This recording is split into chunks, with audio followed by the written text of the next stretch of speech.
মই শ্ৰী বিমলজ্যোতি বৰদলৈ আপোনালোকলৈ আগবঢ়াইছোঁ এটি গীতি কবিতা, যিটো গীতি কবিতা মই নিজে লিখিছোঁ। আৰু এই কবিতাটিৰ নাম হৈছে অক্সিজেন, অক্সিজেন, অক্সিজেন।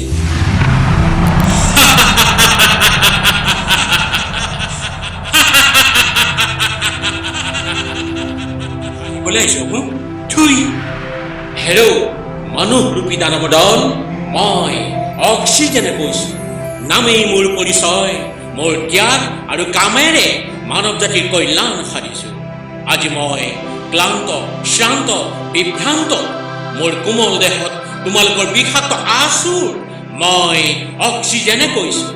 যুগে যুগে প্ৰতি ক্ষণে ক্ষণে প্ৰতিডাল বৃক্ষত উৎপত্তি হৈ মই অক্সিজেনে মানৱ জাতিক মৃত সঞ্জীৱনী যাচি আহিছোঁ।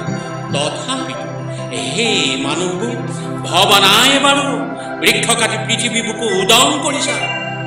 তোমালোকৰ প্ৰতি প্ৰশ্বাসত উৎপন্ন হোৱা কাৰ্বন ডাই অক্সাইড বৃক্ষই গ্ৰহণ কৰি জগতৰ হিত সাধন কৰা নাই জানো?